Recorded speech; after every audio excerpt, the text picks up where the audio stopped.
Yo, salut tout le monde, c'est Gata Volgar, j'espère que vous allez bien, moi pour ma part je vais bien, j'espère que vous avez passé une agréable journée, j'espère aussi que vous passez un très bon week-end. Aujourd'hui on se retrouve pour une nouvelle vidéo, donc on se retrouve pour le débrief du match Paris Saint-Germain-Montpellier, match qui comptait pour la 21e journée de Ligue 1 Uber Eats, victoire du Paris Saint-Germain, carton plein des hommes de Pochettino sur le score de 4-0, l'ouverture du score à la 34e minute signée Kylian Mbappé, le deuxième but à la 60e minute signé Neymar, 61e but de Mauro Icardi, et à la 63e c'est Mbappé qui inscrit un doublé et qui inscrit le quatrième but parisien, et grâce à ce succès le Paris Saint-Germain conforte sa première place en championnat. Voilà, donc le PSG compte 3 points d'avance sur Lille deuxième et 5 points d'avance sur Lyon troisième. Voilà, donc pour débriefer ces 90 minutes, voilà, donc pour parler de ce match face au Montpellierin, voilà, donc au passage Pochettino qui était de retour sur le banc parisien, voilà, donc il a été testé positif la semaine dernière il était absent lors du match contre Angers.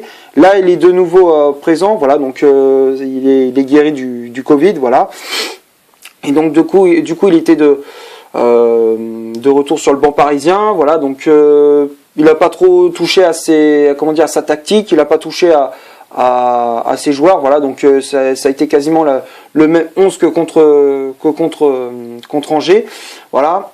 Et voilà, on a vu un très beau jeu collectif, voilà, un jeu séduisant de la part des Parisiens. On a vu un jeu qui coulissait à droite, à gauche lorsqu'on avait la possession de balle pour étirer le bloc montpelliérain.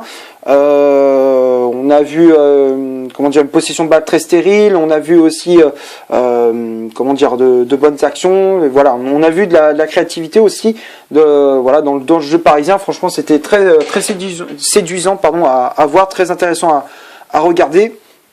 Et donc du coup voilà, ça m'a fait plaisir de voir un Paris Saint-Germain retrouver des couleurs, on va dire ça comme ça, parce que c'est vrai que ces derniers temps c'était pas trop ça, mais voilà, au fur et à mesure on revoit un Paris Saint-Germain séduisant avec un très beau jeu collectif. Même si voilà, au début de match, dans les 15-20 premières minutes, bon, on a vu un PSG qui était un petit peu hésitant. Voilà, on voyait que des fois les passes n'ont pas toujours été précises. Voilà, avec par exemple Mbappé qui des fois loupait ses passes ou choses comme ça. C'était pas trop ça, mais après il fallait un petit déclic pour que le PSG prenne rapidement les devants dans ce match, voilà, avec déjà l'expulsion de Omlin, le gardien montpelliérain, voilà, qui se fait expulser au bout de 15 minutes de jeu, voilà, donc au bout d'un quart d'heure, le Montpellier qui est réduit à 10, voilà, suite à une faute du gardien montpelliérain sur Mbappé, voilà, donc on voit sa sortie est très dangereuse, voilà. Alors au départ, l'arbitre avait donné un carton jaune pour le gardien montpelliérain. Après, il a été consulté, il a consulté la VAR, voilà, donc il a été appelé par ses assistants, pour aller voir la vidéo, et donc du coup il a regardé les ralentis, il a sorti le rouge, voilà, donc un rouge amplement mérité. Voilà, donc on voit que la sortie est un petit peu dangereuse sur Mbappé, même si voilà, au dernier moment il essaye de se retenir, mais c'était trop tard, il avait déjà percuté Mbappé, et donc du coup carton rouge logique, Montpellier qui a été réduit à 10, et c'est à partir de là que le Paris Saint-Germain à enchaîner les bonnes actions, à créer justement le jeu collectif qu'on voulait voir, voilà, justement le jeu collectif qui était très beau à voir. Donc du coup, même s'il y a eu des occasions de Neymar ou d'Icardi, malheureusement ça passe à côté.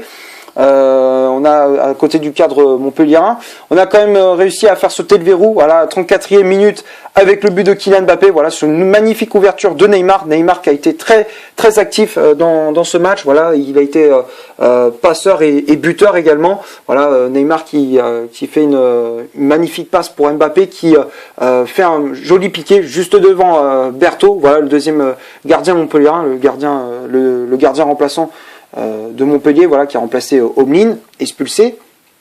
Et donc du coup le Paris Saint-Germain qui mène 1-0, même si voilà, à un moment donné on a cru qu'Icardi allait toucher ce ballon au dernier moment, mais finalement non, vous voyez qu'au dernier moment il a su freiner sa course, et il a vu que ce ballon rentrait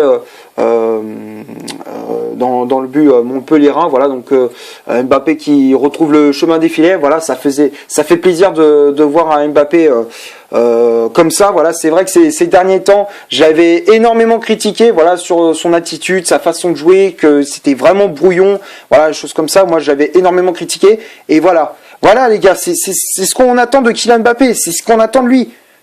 Voilà, c'est franchement, j'ai pas d'autres mots. C'est voilà, c'est ce match-là. Voilà, normalement, si Mbappé doit apprendre un match, voilà, un match référence, c'est celui-là contre Montpellier, parce que là, il a été très efficace et voilà, ça a payé. Il retrouve le chemin des filets et donc voilà. Donc du coup, Mbappé qui permet au PSG de mener 1-0.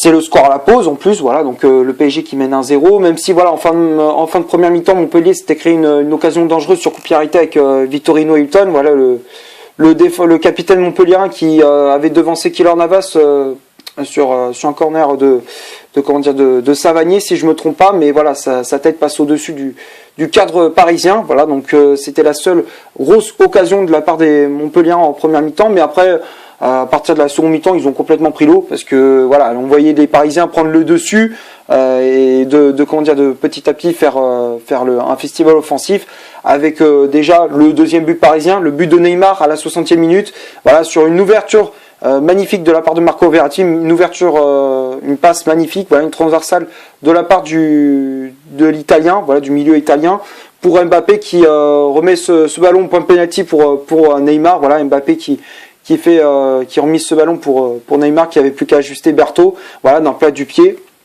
Et donc du coup ça permet au PSG de faire le break, ça fait 2-0, puis 3-0, une minute après, voilà, on n'a pas le temps, voilà, donc le PSG qui enfonce le clou direct, voilà, il y a pas de réflexion, il n'y a pas à réfléchir, voilà, il faut foncer, il faut marquer, et c'est ce qu'ils ont fait. Voilà, le but d'Icardi à la 61e, voilà, sur un centre dévié de Florenzi, voilà, Icardi qui a pris le temps de contrôler et d'ajuster Berthaud d'une frappe puissante qui vient se loger sous la barre du gardien montpelliérain. Donc à la 61e, le PSG mène 3-0, puis 4-0 grâce à Mbappé, voilà, sur une passe d'Icardi. Icardi qui avait vu au dernier moment Mbappé tout seul à gauche, voilà, il s'était présenté tout seul devant Berthaud et au dernier moment il a fait la passe pour Mbappé qui n'avait plus qu'à marquer dans le but vide et donc inscrire son doublé, inscrire son deuxième but dans ce match, voilà, et donc c'est le score final 4-0, le PSG qui conforte sa première place, comme je disais, et grâce à ce succès, le PSG qui conforte sa première place en championnat. Voilà, donc on va passer maintenant à la composition d'équipe que Mauricio Pochettino a aligné pour ce Paris Saint-Germain Montpellier. Donc ça a été un 4-2-3-1 mis en place par l'entraîneur argentin. Voilà, donc c'est à peu près le même 11 que contre Angers. Voilà, donc Navas dans les buts du Paris Saint-Germain. Malheureusement Navas qui a cédé sa place à Sergio Rico. Voilà, Rico qui avait remplacé Navas dans ce match. Voilà, Navas qui était sorti sur blessure, tout comme Marquinhos, il avait cédé sa place à Thilo Kehrer. Bref, donc comme je disais, Navas dans les buts du PSG. La charge centrale, Marquinhos associé à Abdou Diallo, Marquinhos qui avait le brassard de capitaine. Les latéraux, Florenzi à droite, Kurzawa à gauche, Verratti et Paredes devant la défense, Neymar en numéro 10, Di Maria milieu latéral droit, Mbappé milieu latéral gauche et à la pointe de l'attaque du Paris Saint-Germain, c'était l'Argentin Mauro Icardi. Donc après, il y avait les remplaçants qui étaient entrés en jeu. Il y avait Sergio Rico, comme je disais, qui était entré en jeu à la place de Keylor Navas, sorti sur blessure. Kehrer à la place de Marquinhos, également sorti sur blessure. Bakker qui était entré en jeu, à la place de Layvin Kurzawa. Danilo Pereira à la place de Leandro Paredes. Et Pablo Sarabia qui était entré en jeu à la place de Mauro Icardi. Voilà pour le 11 du Paris Saint-Germain, la composition d'équipe. Pas grand chose à dire, voilà, c'est à peu près le même 11 que contre Angers, voilà, le PSG qui a mis son équipe type. On voit qu'au fur et à mesure Pochettino qui met en place sa patte, quoi, voilà, on voit que on voit un 11 de départ fixe, on voit que c'est toujours les mêmes joueurs, on voit que c'est toujours le même dispositif, voilà, c'est toujours la même tactique, voilà, on voit que le PSG a des automatismes, on voit que les joueurs commencent à avoir des automatismes, en tout cas pour certains, et ça fait plaisir, voilà, à quelques jours du match contre Barcelone, ça va être dans pas longtemps. Et donc du coup, c'est très important de prendre la confiance maintenant et que les joueurs aient des automatismes pour les grands rendez-vous. Voilà. Donc on va passer maintenant aux statistiques de cette vidéo. Donc on va commencer par celle du Paris Saint-Germain. Les hommes de Pochettino, c'est 74% de possession balle. Voilà, une possession balle très stérile. 7 corners, 18 tirs au total, donc 7 tirs cadrés. C'est vrai qu'il y a eu quand même quelques déchets techniques, voilà, en finition, mais après on a quand même réussi à être efficace devant le but montpelliérain. 3 positions de leur jeu et 16 fautes commises. Donc tout ça c'est du côté du PSG. Du côté de Montpellier, les hommes de Derzakarian, c'est 26% de possession balle, un corner, 4 tirs au total, dont une frappe cadrée, une position de leur jeu et 12 fautes commises. Donc tout ça c'est du côté de Montpellier. Voilà, donc quand on regarde les statistiques, bon, c'est vrai que ça représente bien la physionomie de cette rencontre, une possession de balle très stérile de la part du Paris Saint-Germain, une possession de balle où voilà, le PSG avait franchement le PSG qui a réussi à monopoliser le ballon dans le jeu, quoi, dans l'entrejeu, à l'attaque et même en défense. Voilà, donc on a réussi à gérer tranquillement ce match, voilà. Et après, même si, voilà, comme je disais, avec quelques déchets techniques, surtout en finition, de la part d'Icardi, de la part d'Mbappé, ou même de Di Maria, mais voilà, on a quand même réussi à planter ces 4 buts, voilà, à mettre nos occasions au fond des filets, et ça fait plaisir. Et donc voilà, donc c'est important de prendre la confiance et d'avoir des automatismes pour la suite. Voilà, donc on va passer maintenant au top et au flop de cette vidéo. Donc on va commencer par Navas. Navas qui a eu un match assez relax, voilà, il n'a pas eu grand chose à faire. Malheureusement pour lui, il est sorti sur blessure, mais sinon il a fait quand même une très bonne prestation. Il a fait un arrêt, voilà, il a juste fait un arrêt, je crois, 1 ou 2 arrêts, je me rappelle plus trop dans ce match, mais il a fait quand même une prestation correcte. Voilà, il a pas eu grand chose à faire, un match assez relax pour le gardien costaricien. Voilà, donc pour moi Navas, je le mets dans le top. Il repart de ce match avec un clean sheet. Voilà.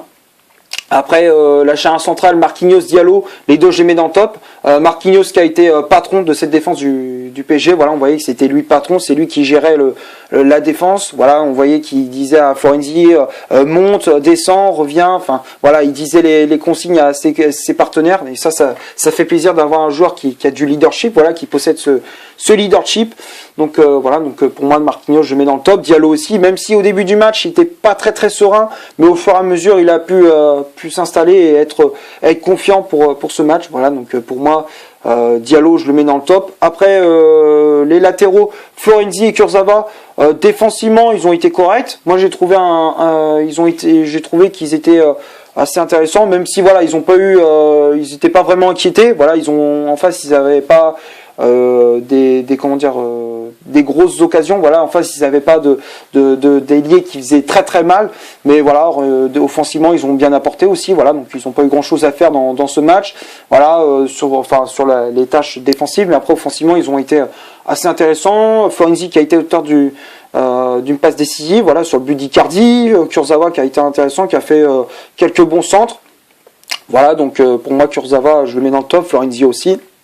Après, le milieu de terrain, Paredes et Verratti, encore une fois, on a vu ce milieu de terrain, ce duo qui marche très très bien. On voit que ce duo marche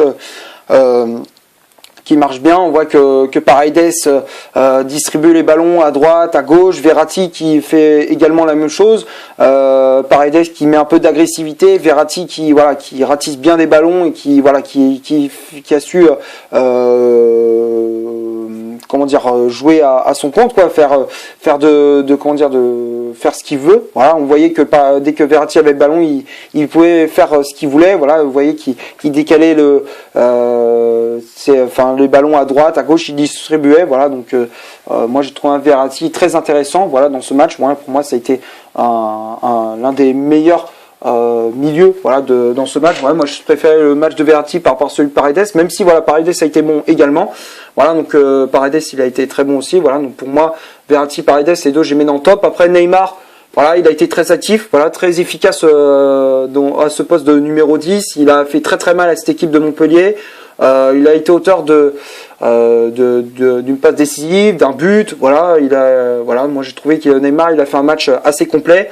Voilà, donc pour moi Neymar je le mets dans le top. Après les ailiers Di Maria, Mbappé, j'ai préféré le match d'Mbappé. Voilà, moi personnellement, même si voilà ces derniers temps j'ai critiqué, là sur ce coup-là il a répondu présent. On a vu un Mbappé très efficace, voilà, qui a fait parler son efficacité devant le but dans sa finition.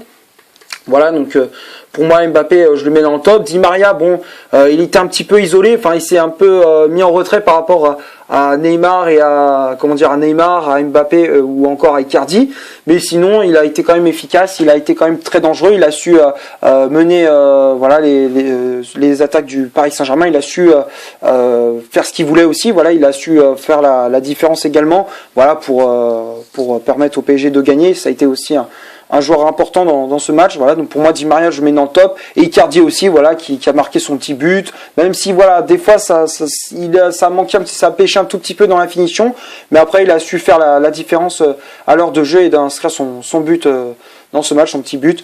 Donc voilà, donc pour moi Icardi je le mets dans le top, et après les remplaçants Rico, Kehrer, Bakker, Danilo Pereira et Sarabia, les 5 je les mets dans le top. Et Rico qui a pas eu grand chose à faire non plus, voilà, qui a fait une entrée en jeu assez relax. Kehrer pareil, Bakker également, voilà, que offensivement il a quand même bien apporté, même si des fois les centres c'était pas toujours ça, mais ça allait. Danilo Pereira aussi qui a su stabiliser le milieu de terrain également pour il a su prendre le relais avec Leandro Paredes, voilà. Donc Danilo Pereira qui a fait une bonne entrée en jeu, et tout comme Pablo Sarabia qui a fait une bonne entrée en jeu également, qui a fait de bonnes actions, qui a su faire quelques différences. Donc voilà, donc pour moi tout le monde a été très bon dans cette rencontre. Pour moi tout le monde a été à la hauteur. Voilà, donc c'est tout ce que j'avais à dire pour ce Montpellier Paris Saint-Germain. J'espère que la vidéo vous aura plu. Si c'est le cas, vous laissez un énorme like. Tu cliques ici pour t'abonner pour rien rater de mes vidéos. Tu cliques ici pour en voir une autre si tu le souhaites. N'hésite pas à rejoindre mon compte Instagram qui est dans la description. D'ici là, portez-vous bien. On se retrouve pour une prochaine vidéo. Ciao.